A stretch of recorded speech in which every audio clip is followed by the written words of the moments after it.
We're here to bring a new type of news show. New insights, new styles, new topics every day. We are News Generation. Bringing news just for you. It's Thursday, December 4th here in Seoul. I'm Lee Soo-jin, and this is News Generation. And joining us today is Rosita. It's delighted to be here again. Good to have you. And also Teddy's with us today. Great to be here. Great to have you. And both are here to speak on behalf of people in their 20s and 30s. So we're almost at the end of the week, and it's a perfect time to pause and reflect. So after all, weeks can fly by so quickly, and sometimes we don't take a moment to notice what we've learned or experienced along the way. And speaking of reflection, so today, let's take a little trip down memory lane. So let's think back to your very first experiences, those tiny moments that left an impression, maybe even in ways you didn't realize at the time. So little sparks of curiosity, first attempts at something new, and sometimes it all starts with something as simple as learning a single word. So Rosita, I know you're great at Korean. Do you remember the first word in Korean that you've learned? So surprisingly, the first Korean word that I picked up was 진짜, which means really. I ended up using it way more than 안녕하세요. It was fun because you can express every emotion with that one word. You know, like an expression of surprise, agreement, disbelief, anything. Yeah. You just use a different tone. It can be used in pretty much any situations, yeah, right? that's true. And especially, I'm guessing you learned it through dramas. Korean dramas, yeah. It comes off. What about you, Teddy? Do you remember the first word you learned? Now that she said that, I also think 진짜 was one of the first words I learned. But for me, I'm not sure because it was back in 2008, so it was a long time ago. But I feel like it was 감사합니다. And at that time, it was a really, really difficult word for me because there's some pronunciations like the H sound that didn't exist in Italian. I see. So that was a bit hard part of that, and also it felt a little bit stiff. So it was a bit hard. So I guess words like 진짜, that doesn't have the word H in it, is also easy to say apparently. Right? 진짜, yeah, 진짜 is better. So there's people learning Korean from all over the world. So we're gonna dive deeper into this topic, but first let's take a look at the screen.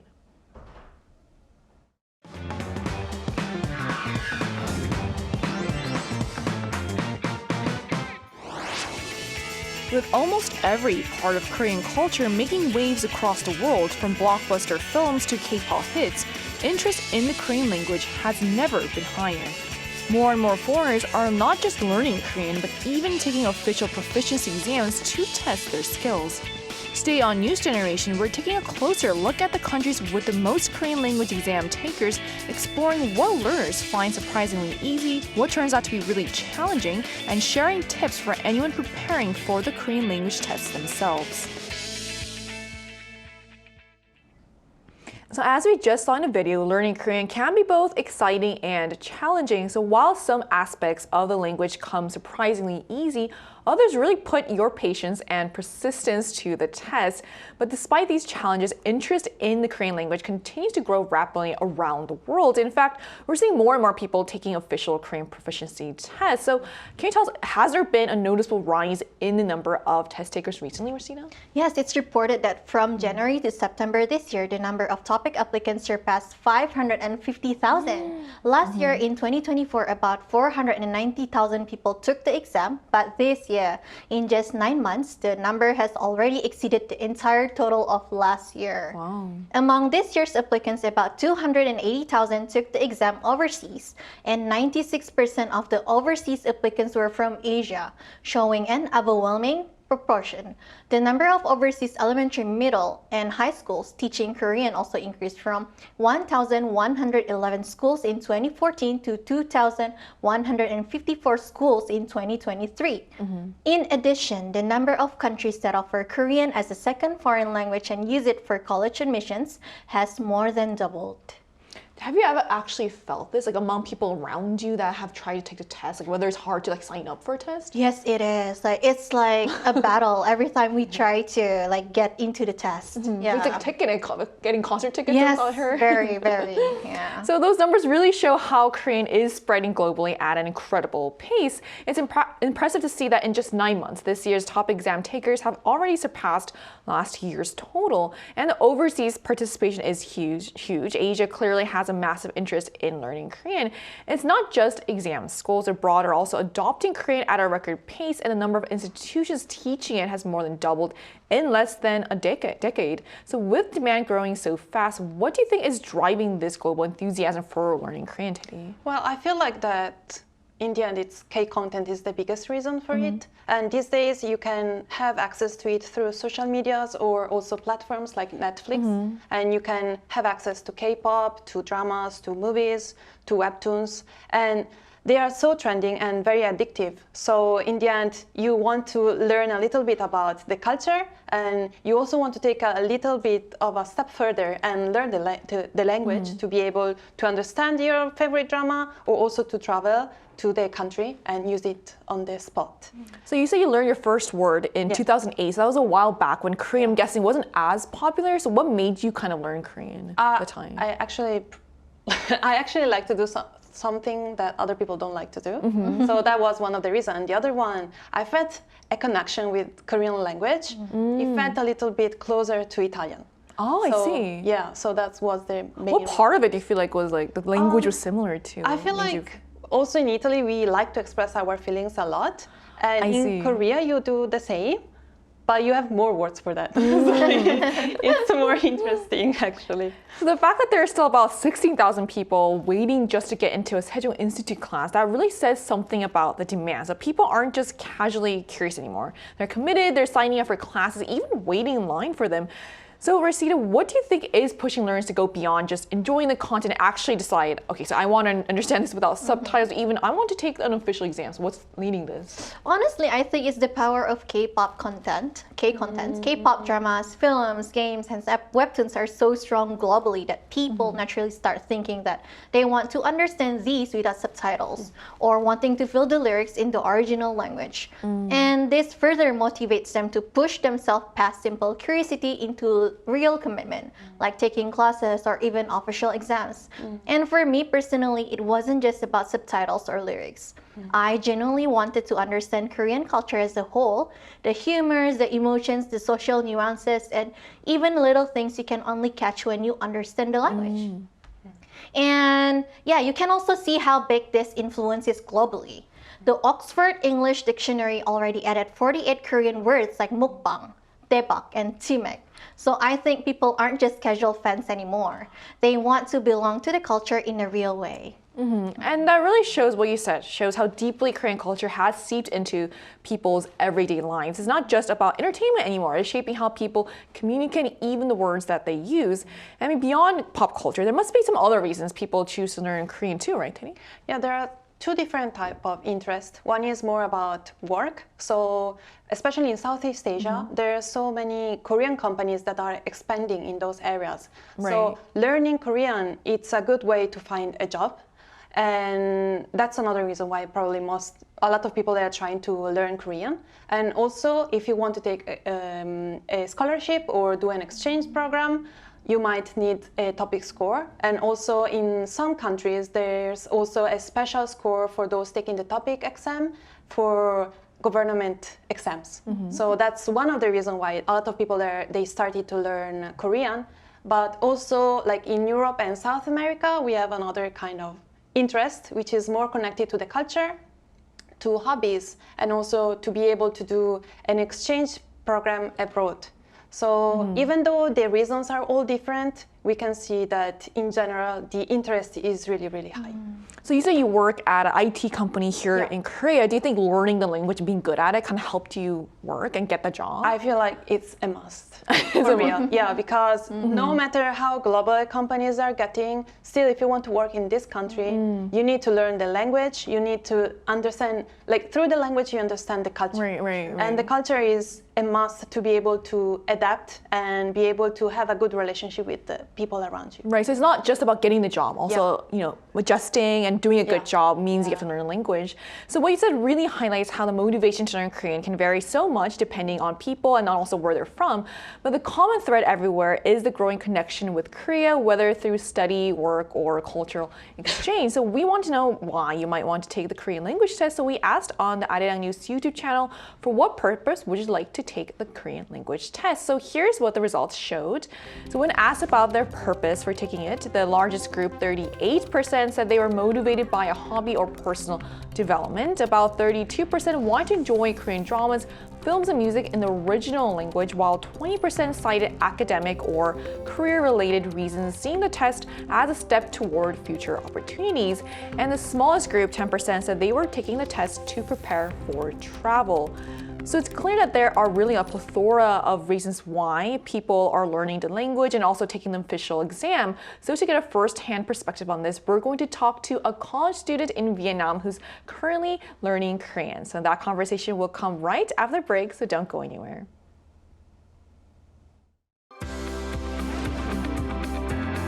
NewsGen wants to hear from you.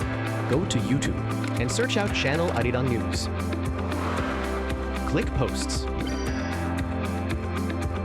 and cast your vote in the poll. Make a new type of news with us. Joining us today is Huyang, a student at the King Sejong Institute in Vietnam. So hi, thank you so much for connecting with us today. Thank you so much for having me here today. So to get right into it, so what made you decide to learn Korean, and can you describe how you're currently studying it? Actually, my motivation to start learning Korean started from my own interest in Korean culture. I was really inspired by Korean traditional food, costume, and especially a very famous phenomenon called Hallyu Wave, including K-pop, K-dramas, and day by day, that gradually made me feel extremely curious to this new language.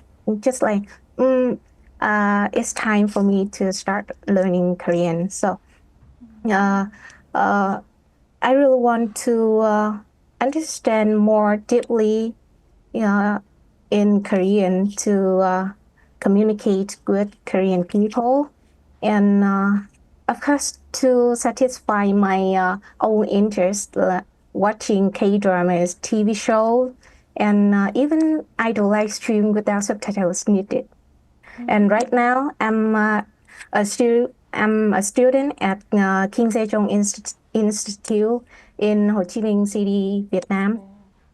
Besides learning language, we also have many cultural experience activities that make my learning process more interesting and enjoyable. So this actually proves that how K-content actually drive people to learn Korean even further. So how would you describe the level of interest in learning Korean in Vietnam? I have to say that there are so many people learning Korean in Vietnam, and I know that the number just keeps growing every year. And you can see Korean culture everywhere in Vietnam, from classroom, coffee shops, or even to the workplace. So it's very easy for Vietnamese youngsters to be inspired to learn this new language. For example, with the Hallyu Wave, whenever a K-pop group drops a new song, it instantly pops up on our social media like TikTok, Facebook, Instagram, or even on our daily news. And their new song also turn into many dance challenges on TikTok. And sometimes I feel like every cafe in Ho Chi Minh City is such a mini concert, K-pop mini concert, as they always catch the trends by playing the new release song of K-pop group. And that's also the same with K-dramas. Crash Landing on You, or Goblin, or Legend of the Blue Sea. Those of them are my favorite K-dramas, and they also become very, very big trends in Vietnam. I know that officially in 2021, Vietnamese government have made Korean as one of our foreign languages in the national education system. And I think that shows how important Korean is becoming in Vietnam. And nowadays, Korean is not only taught in universities or language centers or institute, but also be more common in many high schools across our country. So how proficient do you want to get in Korean, and how do you plan to use your skills?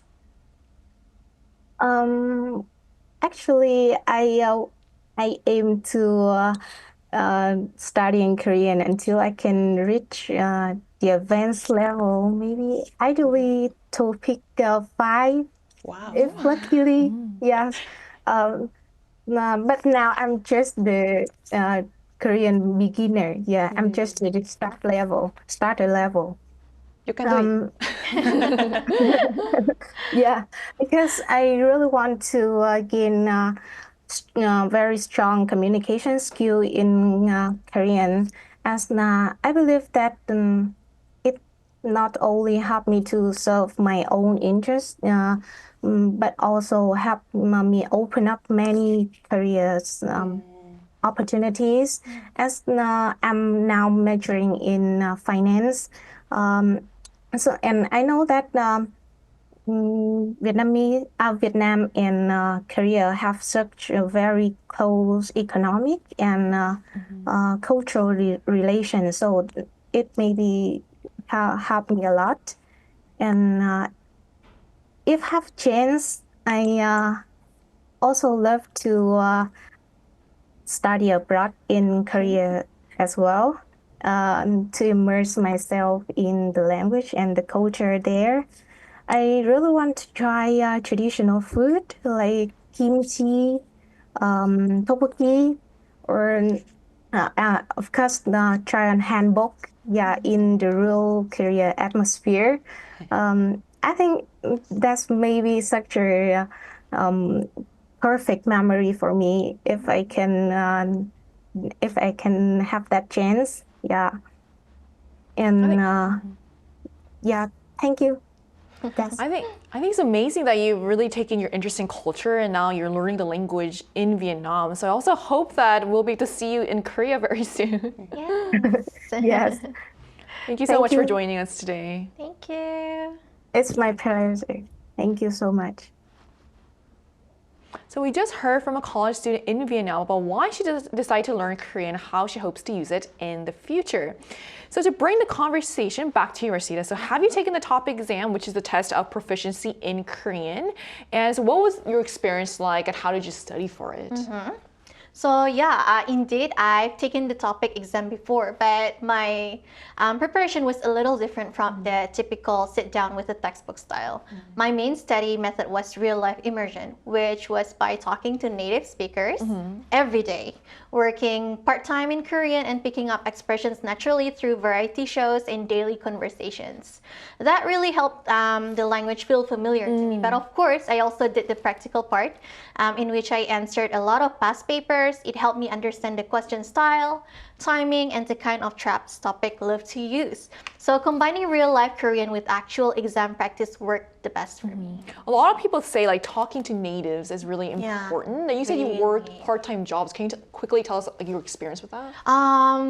That time, no one speaks English. No one was able to speak English, so I was kind of forced to learn Korean through their conversations. Yeah. So where did you end up working? I was working at the lamb skewer. I see why.